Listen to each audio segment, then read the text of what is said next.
কিশোরীর সঙ্গে দুষ্কর্মকারী ৫৫ বছরের দুলাল মোদক নামের এক অভিযুক্তকে উত্তম মধ্যম দিয়ে পুলিশে সমঝে দিলেন বিহারার জনগণ। ঘটনাটি সংঘটিত হয়েছে বৃহস্পতিবার রাত ৮টা নাগাদ বিহারা বাজারে।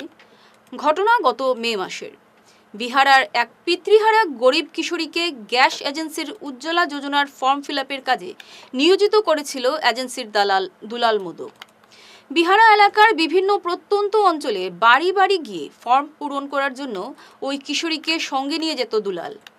এই সুযোগে একদিন তাকে নিয়ে যায় বাড়াইল পাহাড়ের নিচে পাহাড়ি গ্রাম লম্বাটিলায়। সেখানে একটি পরিত্যক্ত ঘরে তার সঙ্গে কুকর্ম করে মোবাইলে সব রেকর্ডিং করে দুলাল। বিষয়টি কাউকে জানালে ফেসবুকে এই ভিডিও পোস্ট করার ভয় দেখায় অভিযুক্ত দুলাল। ঘটনার পর কিশোরীটি বেঙ্গালুরুতে চলে যায়। এদিকে ঘটনার ভিডিও এলাকার বিভিন্ন স্থানে ছড়িয়ে পড়লে অভিভাবকরা কিশোরীকে বেঙ্গালুরু থেকে ডেকে পাঠান। গতকাল সন্ধ্যায় দুলালকে কিশোরীর বাড়িতে ডেকে আনা হয়, কিন্তু হঠাৎ করে সে পালানোর চেষ্টা করলে উপস্থিত মহিলা সমিতির সদস্যরা দুলালকে আটক করে উত্তম মধ্যম দিয়ে বিহারা পুলিশে সমঝে দেন। নাম কি আপনার? দুলাল মোদক আনুমানিক বয়সটা আনুব 55 হইব। তাই আমরা মানে প্রায় সপ্তাহ 15 দিন আগে একটা মানে মোবাইলে একটা ভিডিও পাইছি। পাওয়ার পরে তো আমরা মেয়েরে চিনিয়া আমরা যেমন মা হিসাবে একটা মেয়ে তো মা হিসাবে আমরা তার কাকিও কি মা সবে মিলিয়ে আমরা তারে জিজ্ঞাসাবাদ করলাম। জিজ্ঞাসাবাদ করার পরে হে কইলো আমরা মেয়েটা কইলো যে দেখো এখানে আমার কোনো দোষ নাই, এরকম যেহেতু মেয়েটার একদম শিশুকালে বাবা মারা যায়। ঘটনাটা কি হইছে ওটা? বাবা মারা যায় তে তার যেমন আর্থিক অবস্থা খুবই খারাপ। তে তাই একটা উজ্জ্বলা গ্যাস এজেন্সি কাজ করে, তো ফর্ম টর্ম ফিল আপ করলে মেয়েটার একটা পয়সা দেয়।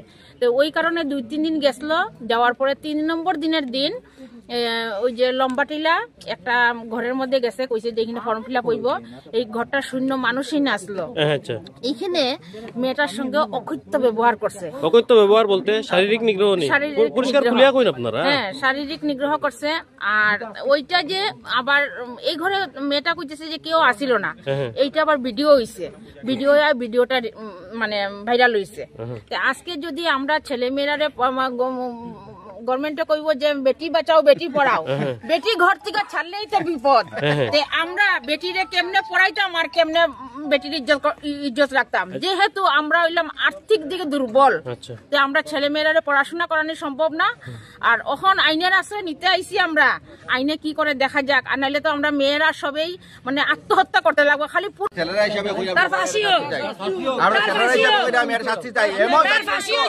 জীবনে কোনো